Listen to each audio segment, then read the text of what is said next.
From Jordan's old soul food on Wilmington to Tommy's on Rampart, we living in a city with no pity. Smog make lungs shitty. Children up at 6 to get bussed across the city. Laying off teachers, economy weaker. I watch graduation from under the school bleachers. Today I'm going to be talking about gun control because I think it's an important topic that we're definitely going to have to face if we hope to gain any support from moderates. People are going to be asking the question, well, what about gun control? So today, that's what I'm going to cover. This is going to be kind of a long video, but hopefully I cover quite a lot of ground. And I'm going to start off talking about this picture you see here that it's gone around. It's been around a long time. And it says, last year, handguns killed, and then it lists some numbers for different countries.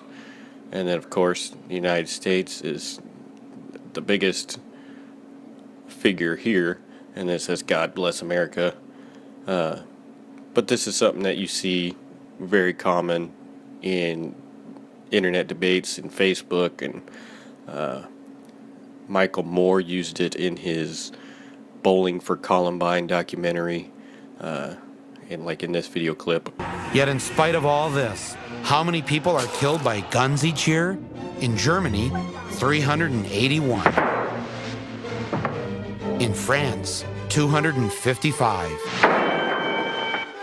In Canada, 165. In the United Kingdom, 68.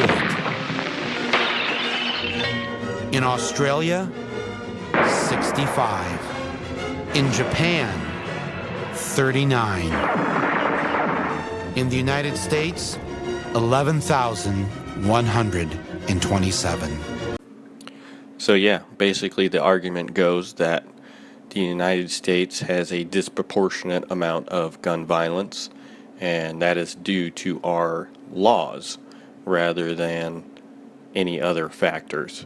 And so I wanted to dispel this myth today and show you exactly why this is wrong.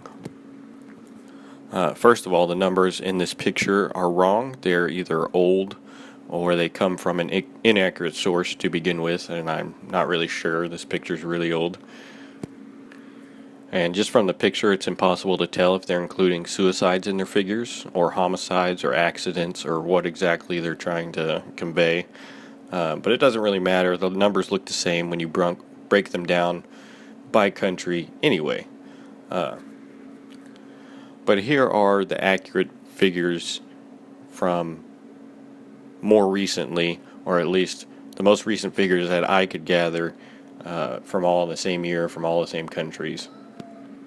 So I've broken down numbers for gun homicides, not accidents, not suicides, but gun homicides.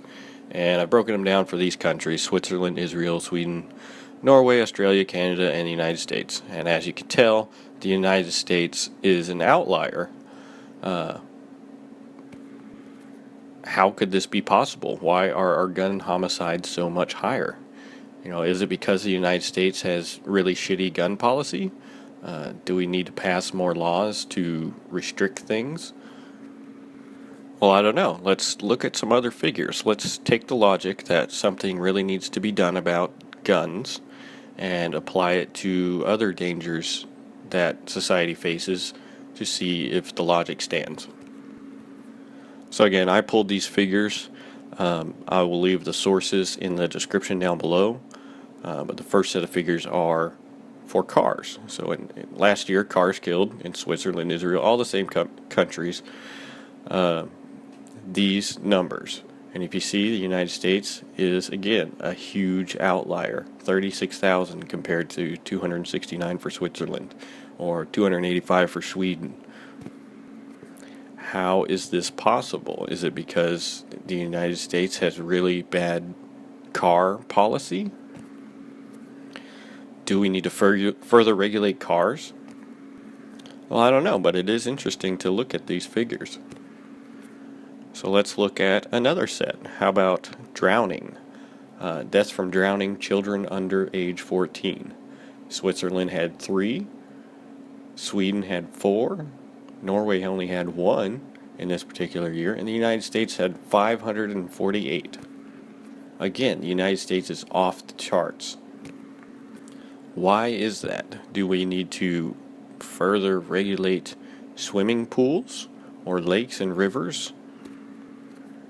Why are our figures astronomical and everyone else's seem to be well within reason? Or let's look at another one for, say, alcohol. In Switzerland, alcohol killed 1,600 people in this year. In Sweden, killed 2,222. But in the United States, 88,000. 88,000 people from alcohol. And this includes drunk driving. So, what's going on here? Why is the United States this outlier when it comes to gun deaths, or gun homicides, I should say, to be more specific, and then alcohol, drowning, cars? Surely we need to do something about all of these massive public health problems, right? If we need to do something about guns, does something also need to be done about car accidents, which kill 20 times as many children? If the government could come in and ban all cars that travel faster than 35 miles per hour, then we could almost eliminate all of this problem. It would be easy. No more children would be dying. No more adults would be dying from car accidents. All we would have to do is eliminate cars to 35 miles per hour, and we could take care of most of the problem. But you probably don't want that, though. It's inconvenient. It unnecessarily limits freedom. And we like to have the ability to buy the Corvette or the Viper that can go faster than you will ever need to go on the highway or any road. And these are not even good reasons. We just like them. We like the ability to do this. Even though giving up the ability to travel over 35 miles per hour would not be that hard, even though it would save most of the lives of people who die in motor vehicle accidents, we won't ever do it. Because we like to drive fast and have those options available to us. Or take alcohol. Alcohol kills 88,000 people per year in the United States, 10 times as many people as are murdered by firearms. Alcohol is not a necessity. Would you be in favor of alcohol prohibition? It would save 88,000 people annually. Why not do it? Do you have any good reasons? People like alcohol. It's fun. It's recreation. And just because of these frivolous reasons, society has deemed it acceptable to lose 88,000 people every year. Just for fun. And the deaths from alcohol are all negative. Its life-saving capacity is very limited. It provides no tangible benefit in terms of life-saving capability. No way of making up for the deaths that it causes. Unlike guns, which save lives. To limit their availability or ban them is to condemn people to die who might not otherwise have died if they had access to firearms. This fact is unavoidable, and you have to weigh it with any analysis of the problem. Anyone who ignores this when discussing gun policy betrays their true colors as someone not concerned with saving lives. They are being selective and inconsistent in their reasoning in favor of things that they have a personal bias towards or against. By not even acknowledging that guns save lives, they are exposing themselves as not concerned with saving lives, but only concerned with their agenda. If guns, which save lives, are worthy of strict regulation that further limits their availability, then certainly these other dangerous things that provide no tangible benefit in terms of their life-saving capacity are also worthy of regulation that further limits their availability. Alcohol, for example. The typical retort that I see to this argument is that alcohol, cars, swimming pools, etc. were not specifically designed to kill people, and guns were. Therefore, guns are more dangerous. There are 2 points that counter this argument. First of all, most of the deaths from alcohol, swimming pools, and cars are accidental. Almost all of them, 90-something%, are due to accident. On the contrary, gun deaths, almost all of them are intentional. That is, a person sets out to kill either themselves or another individual. Almost none of the deaths from firearms are accidental in comparison. If they made a toaster that accidentally killed 88,000 people, would you say that the toaster is less dangerous than an object that kills less than 100 people per year by accident? Take cars, for example. People driving their cars are doing their best to stay alive while driving, and yet despite their best efforts, people die in cars at much greater rates than people intentionally killed by firearms. Judging solely on accidental deaths, you would say that cars are much more dangerous than firearms. You are putting your loved ones, your neighbors, your friends, your fellow citizens at much greater risk by getting in a car and driving than you are by owning a gun in your home. If you are going to make a statistical argument against guns, you can't have your cake and eat it too by saying that guns are different than other aspects of society that kill just as many or more people. The second point to be made about this is that anti-gun people say, if only we banned guns in the United States, we would save thousands of lives each year. By making this claim, you are ignoring the difference between accidental deaths and intentional deaths. When people set out to kill other people or to kill themselves, intentionally, with determination, they may not necessarily be deterred by not having the right object or tools available. They might find a way to carry out their intentions via other means. Back to the country-by-country statistics. Why does the United States have 88,000 deaths from alcohol, and Norway only has 1,016? You can do this type of breakdown for any kind of dangerous object, even non-dangerous objects. You can do this breakdown for antibiotic deaths, and make the United States look horrible and out of proportion when it comes to deaths from medicine designed to save people's lives. You can do this with ladders, with hot water heaters, with deaths from bees, and the United States will always be out of proportion. First of all, because we have 330 million people in the United States, and we also have more guns available, more alcohol available, more cars available, and more antibiotics available than all these other countries. All things being equal, a country with more availability of X and more people will have more deaths from X, no matter what X is. That's just the nature of this inherently flawed way of looking at the problem.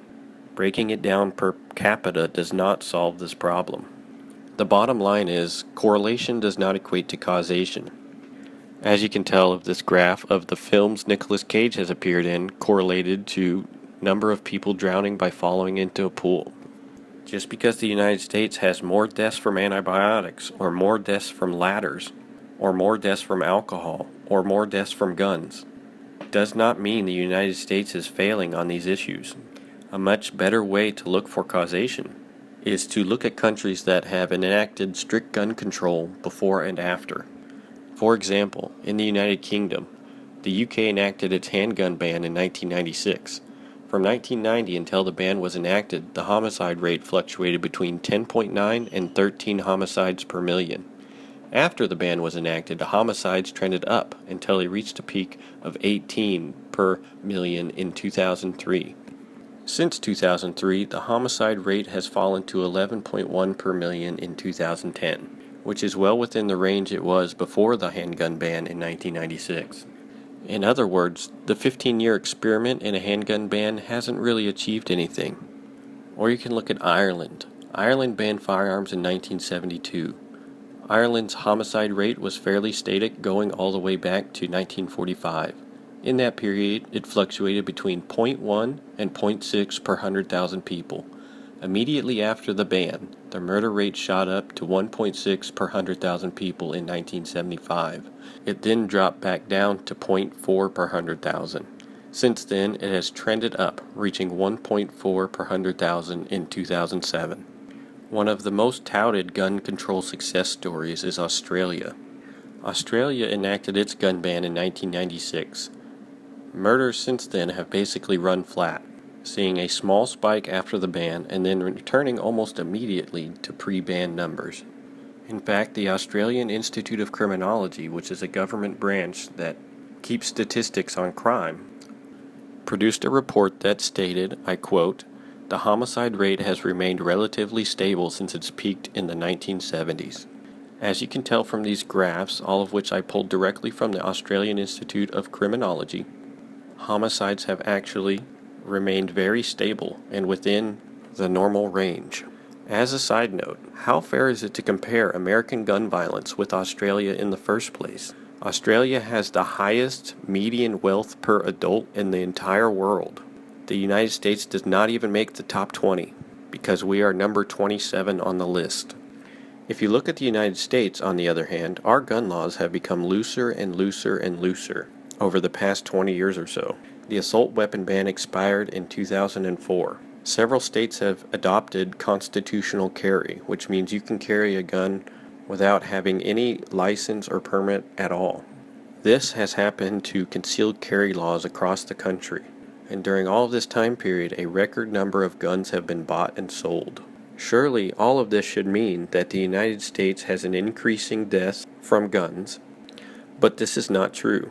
If you look at correlation between states, states with the highest homicide rate also have a higher Brady score, which means that states with more gun restrictions on average have very slightly higher homicide rates. Meanwhile, the homicide rate overall across the United States continues to fall every year. In fact, all violent crime is getting lower across the board. At a time when a record number of firearms were bought during the Obama administration, violent crime has reached its lowest levels in 40 years.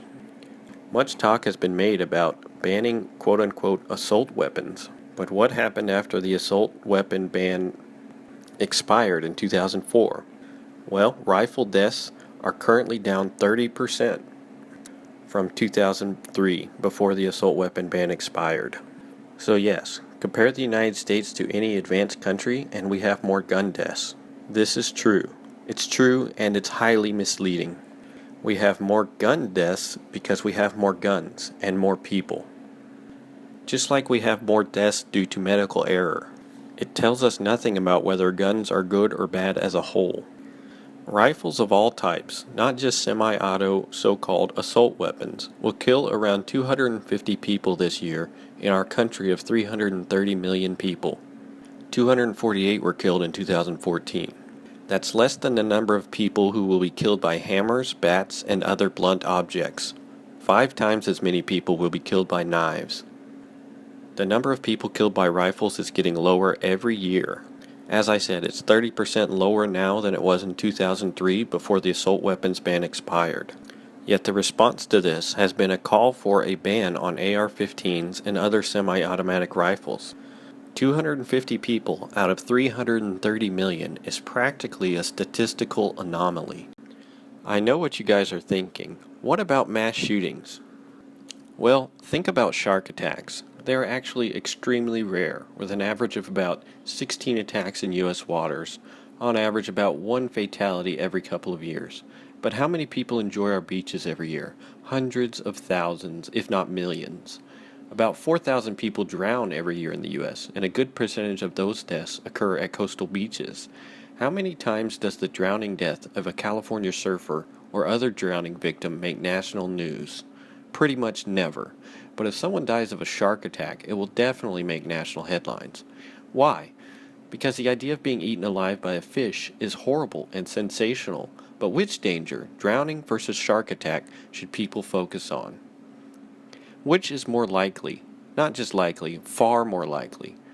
pouring resources into a perceived problem, which is far less likely to cause harm, while ignoring much larger causes of actual harm, is exactly what risk management is intended to prevent. The ban assault weapons approach would be to go get rid of all the sharks, even though the mass majority do no harm. The hysteria towards gun owners in regards to mass shootings is no different. It takes attention away from real risk and thought away from real solutions. When it comes to mass shootings, liberals also like to tout Australia as an example of how mass shootings ended when strict gun control was enacted. Yes, mass shootings have declined, but as we covered earlier, intentional deaths are different than accidental deaths, and when someone intends to kill mass numbers of people, they will very likely just substitute the means and carry out their attack anyway. In Australia's case, yes, mass shootings have declined, but mass deaths by other means are still a problem. In the 20 years up to the end of 1996, 82 people were killed in mass murders in Australia. After the Port Arthur massacre, which killed 35 people, Australia enacted strict gun control. Since then, 75 people have died from mass murders. So that's 82 before 1996 and 75 after. Nearly the exact same amount. Nearly the exact same amount in the 20 years before 1996 and the 20 years after 1996. The lesson is simple. People still kill people. They just use something else when guns aren't available. There are a lot of other points I can make about gun control. For example, I think an argument can be made that Hillary Clinton's stance on gun control is what landed us President Trump. I can go on about how liberal positions on gun control alienates working-class white people who would otherwise support left-wing politicians. I can point out liberal hypocrisy. I hear my liberal friends say that marijuana should not be illegal because people will get it anyway. And abortion should never be banned because people will just get them anyway. But then they turn around and say the opposite when it comes to AR-15s. I can talk at length about the Second Amendment, which I think is a poor starting place for argument. But nevertheless, liberals seem to have a misguided understanding there too. Personally, when it comes to gun control, I stand with Edward Abbey when he said, "I am very much against gun laws. In fact, I am in favor of replacing the draft and/or an all-volunteer army with a citizens' militia, a la Swiss. Every household armed and loaded with guns and ammo supplied to each free of charge by the government. This won't reduce the murder rate, but we've got about 150 million too many people in this country anyhow. I am very much afraid of a monopoly of the means of violence by the police and the military. Much more afraid of them than of any ordinary criminals." My homies so dirty, prison over tagging or prison over some bud. We get medical marijuana rolls holding the dub. Now I'm up in the clouds touching down to a crowd, waiting for me to say something special over a sound. A city drowned in the sun, that Hollywood shit fake. Spotlights from a helicopter shine on my face. We push carts full of plastic trying to make a quick buck. Mad Dog and my brothers to hit them up where you from. From the city with no pity, Skid Row to Venice. City development is kicking out lifelong tenants.